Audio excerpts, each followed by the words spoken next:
This morning, we're going to be talking about hitting the snooze button on an alarm and why it sucks and why it takes so much out of us and ruins the rest of our day.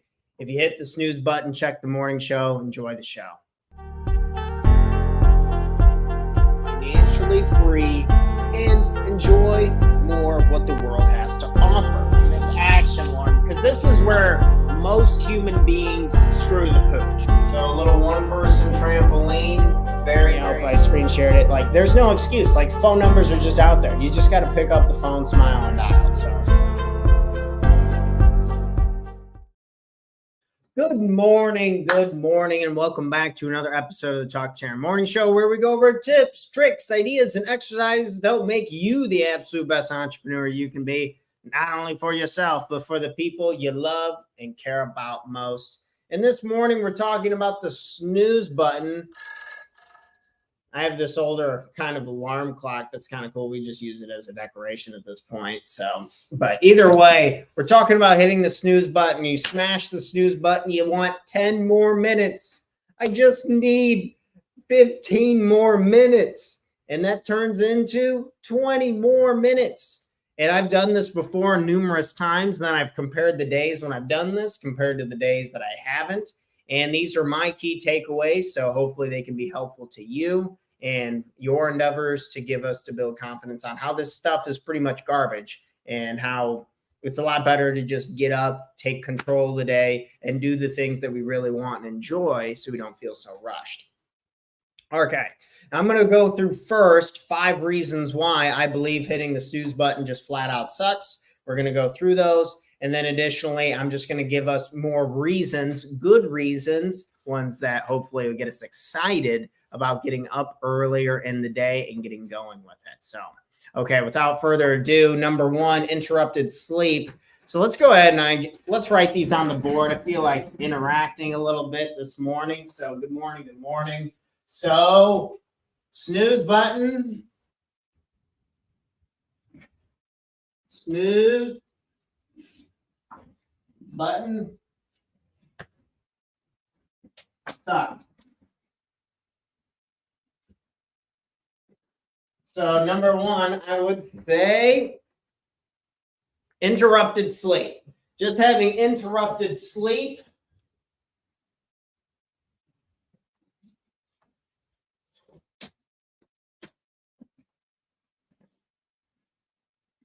So when we are sleeping and we get up and we try to go back to bed, especially if you're looking at a screen, like a light that's projecting off of our phone, this actually hurts and leads us to number 2, is it decreases the quality of our sleep. So just interrupting our sleep is going to reduce it, and then it's going to lead us to number 2, just decreased quality.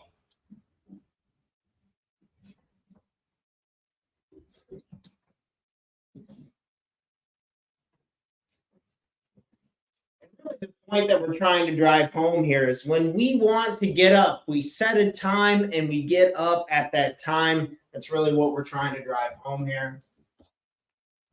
So number 3 reason is increased stress. Hitting the snooze button increases stress.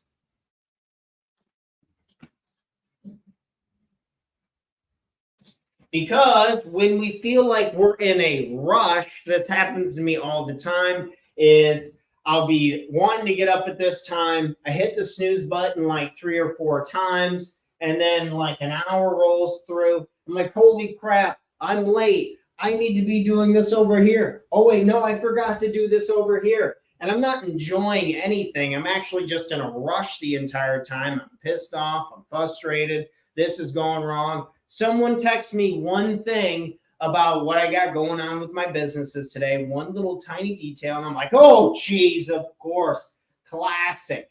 Me, my problems all the time. It's always me. And anyone who's in a rush usually is pretty frantic, overwhelmed, and our ability to react and handle problems, because problems are guaranteed. We know this. We know this problems are guaranteed, but we're just like, not me though. It's fine. And then we're shocked that the world throws something at us. So I think we can really reduce a lot of stress. We reduce our productivity when we hit the snooze button. Product.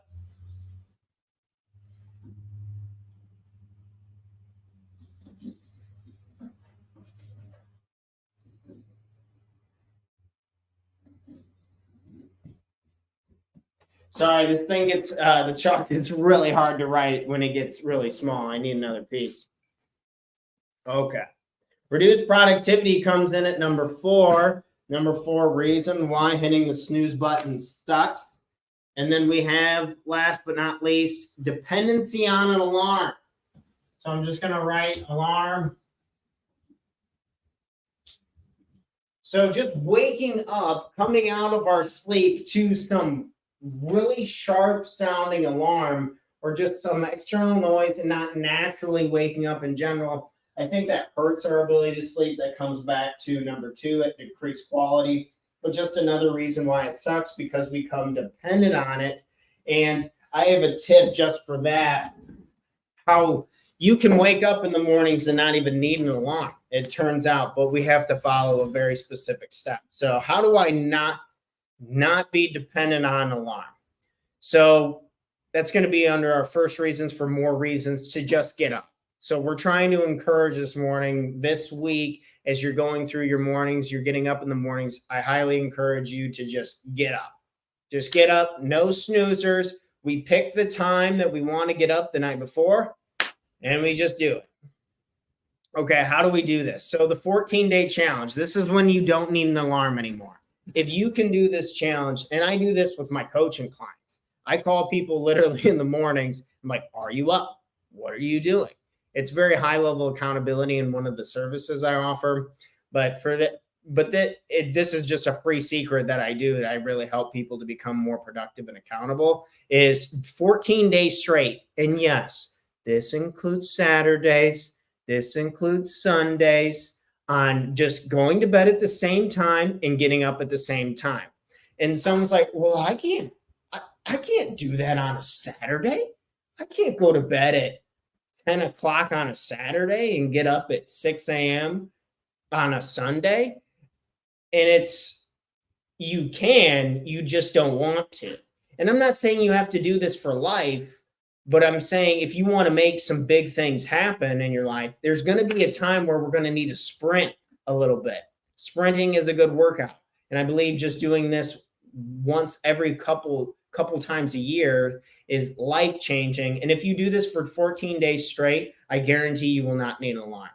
Try it out for yourself. It's a really tough challenge, but you have to do it every single day for 2 weeks straight. It's the greatest life hack I think I've ever discovered. I can get up at 6:30, no problem, on Saturdays and Sundays now. I can really enjoy my mornings and stuff. Granted, I don't drink much alcohol anymore, and I don't party much at all. But my big projects right now to me matter literally a million X more than going out and getting fucked up. So, okay, 14-day challenge. That's one things we need. So we're on more reasons to just get up in the morning and to not hit the snooze alarm, because now we agree hitting the snooze alarm sucks. Okay, so we have the 14-day challenge where you go to bed at the same time, get up at the same time. We hammered that home. And just starting your day with joy and peace. It's okay to start our mornings off on the right foot. I'm big believers in this idea that objects in motion stay in motion. Objects in motion stay in motion. Objects in rest stay at rest. So if you're hitting the snooze alarm a bunch and then you're just rolling over and going back to bed, and then you're just taking away the opportunity to get up and to be very slow, to be there, to be present, to be in joy, to take in some peace. The morning time is usually very quiet for most people, most situations. And it's too bad that a lot of us miss that out and go straight into the chaos. And I believe if we go straight into the chaos, we really never know how to handle it. So if we can start off on a peaceful foot and just starting our mornings a little more calm, giving ourselves just a second to breathe and to be there, I think we can have a lot more joy and a lot more peace. So having a little gap. Next up is why hitting the snooze button sucks is because people who hit the snooze button a bunch, me included, again, I'm basing this off of a study, off of the days when I hit snooze button and the days that I do not. And the days I do not, I have more time to do these self-care morning routines, such as a quiet cup of coffee where I go sit on our porch. It's raining a little bit this morning. I sip a little of the coffee and I listen to it rain, and I have a huge smile on my face. I'm like, this is sweet. This is what life's about. And I sit down, I look at our dog. I'm like, hey, what's up, buddy? How are you doing this morning? Or we have 2 cats also, or just like petting them and see, like, these amazing moments are just so easily just gone, missed, onto the end of the abyss. And then we're just rushing off and to do something that we don't even like. I'm not going to miss me sitting on that porch, listening to it rain and petting the dog. That's the whole point of why I'm doing what I'm doing, is to enjoy moments like that. And I believe when we hit the snooze button, we miss these magical moments. And I'm not doing that. I'm not going to miss these. I'm not going to waste my precious youth, my precious time, and just be all frantic and crazy and like staring at my smartphone and rushing into work and feeling too chaotic. So that's why I believe snooze button sucks, is because you miss out on beautiful moments like that. Next up is building resilience and confidence. There is something incredible about saying you are going to do this, and then you do it. Holy cow, what a concept. It seems so simple, but we all need evidence. So often people, myself included, I will not take action until I truly believe I can do it, until I have the confidence and conviction that I can do it. But the only way to gain confidence, conviction, and evidence is to do it. So when I say I'm going to write today, I'm going to read today, and I'm going to do this today, I'm going to get up at this time and I'm going to start my day. I'm going to get up 20 minutes earlier. I'm going to do a breathing exercise. I'm going to journal a little bit, and I'm going to pet my dog. When I say I'm going to do these things, and then I do these things, I give myself massive confidence and evidence that, oh, I can do this. And momentum is a crazy thing. That's why we start this show at 8 a.m. every single morning on the weekdays, is because we're trying to instill momentum in you and in me to go supercharge and kick ass the rest of the day. So if we want to be able to do hard things and live by this principle, people who can do hard things win. It's just result. It's factual. That, like, when you look at a goal achievement, the people who can just do hard things for long periods of time win. And the people who, I would be open to even hearing a counter argument on this. Like, people who actually wins and succeeds without working hard and without doing hard things. If I gave you a lottery winning ticket and you just got a bunch of money, within months, you're probably going to be sad. You're probably not going to have a whole lot of meaning, because we don't care about shit that we don't earn. And I believe we can earn our mornings. We can earn our days. We can earn our keep and feel amazing about it if we are willing to do the hard things. And I think just simple things like getting up in the morning at a time when you say you're going to get up. You said you're going to get up at 6 a.m. and run. Did you? How do you feel when you get up and you go for that run at 6 a.m.? How amazing does it feel? Versus the days that you sleep in and then you're just thinking about it. Oh, I wish I would have done that. Regrets of the past haunt people in the present. Regrets of the past haunt people in the present. This stuff's crazy, but it'll just torture you all day long. It's insane. I think all people are a little bit crazy, and yeah. So I could have the same negative thought literally 10,000 times in one day and just kick myself in the stomach within my mind, in my imagination, thousands and thousands of times, and just miss out on life and just really suffer and it'll suck. One of the last recommendations I wanted to put here on this morning show before I cut out of here this morning is take cold showers and take a cold plunge. So luckily I have an access to a pool where it's been 60 degrees outside, so the water's pretty chilly and I can just jump in. And it's easy, it's quick, it takes 2 minutes and I'm in and out. I usually try to sit in the water for a minute or two. Did it this morning. It was raining a little bit. Didn't care, did it anyways.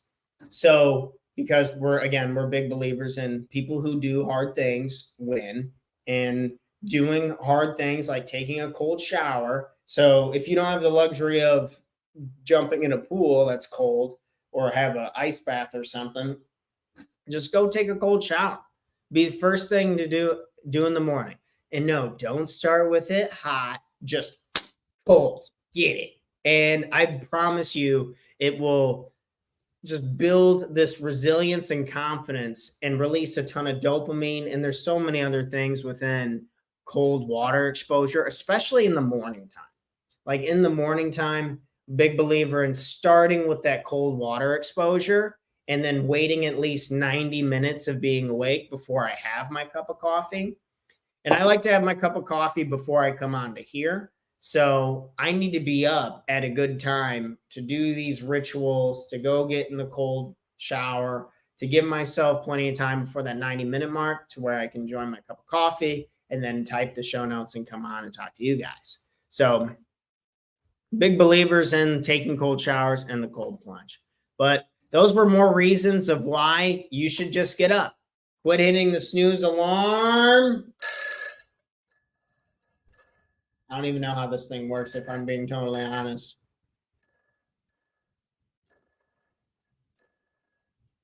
Either way, it's kind of cool and fun, so I thought I'd grab it on for the morning show. But either way, these were more reasons to get up. So try the 14-day challenge. If you don't want an alarm anymore, if you don't want to deal with one of these things, I actually use my smartphone. I set it across the room, to be blatantly honest, for alarm clocks, or my girlfriend usually has an alarm set. So set the 14-day challenge. No alarm needed anymore. Try that out. Ask me some questions if you have any. You can comment on the video or send me a direct message. Start your day with peace and joy, just having more time to calm down, to breathe for just a second. Let's take a second to breathe and get some more peace and joy. Let's have some time for those self-care routines, whether you're petting the dog or having a quiet cup of coffee. And let's just build resilience and confidence in being able to do the hard stuff, such as take cold showers, do a cold plunge. And don't forget this principle, because it's not leaving anytime soon. And the bar is so low. The bar is so low. Like, you can be in the top 1% of performers just by getting up early, taking a cold shower, and just like writing out a few things you're grateful for. What is your number one goal? Write it out. If you want to be in the top 1%, which so many of us want to be, then you just got to act like it. And then the rest will follow. And we want to earn things. We want to do hard things. That's what's fulfilling. That's what's gratifying. That's what makes life so great. So don't shortchange yourself on that stuff. I know it's so easy. There's some days where it just happens. But it's about reducing the amount of error, not completely having it gone for life. So let's enjoy our mornings more. Let's take advantage of them. And cheers to personal development. This was how we stop hitting the snooze button. And people don't do things that they don't believe give them something. You wouldn't hit the snooze button if you didn't believe it gave you a little extra rest, or if it gave you a little extra this, it gave you a little extra that, whatever it did. If we can crush and break the pattern of that belief, then we're not even going to want to. Think about someone like a marathon runner. They wouldn't even acknowledge or think about smoking cigarettes because it doesn't give them anything for what they want. And if you want to have a badass morning, you want to have a badass life, I highly encourage starting your days early and starting it off on the right foot, with peace, joy, and some morning rituals. So hopefully this was helpful. Quit hitting that snooze button. I know I'm putting this thing, the wabash on it, and following that get up at the same time and go to bed at the same time challenge. It's really helped me in my life. Can't express that enough. So cheers, friends. That's all I had for this morning's episode. My name is Terry DeWitt. I'm a life and business coach, and I teach a class called the One Page Life Plan. So feel free to reach out to me if you'd like to hear about class start times. Also, in case you needed to hear it, I love you. You're a badass. Let's get up and out of bed and go take on the day and have an incredible Monday. Cheers to you all. Much love. Cheers. And I'll see you guys bright and early tomorrow morning at 8 a.m. Central Standard Time with episode 355 for tomorrow's episode. Going to be a fun one. I'll catch you guys later. Peace.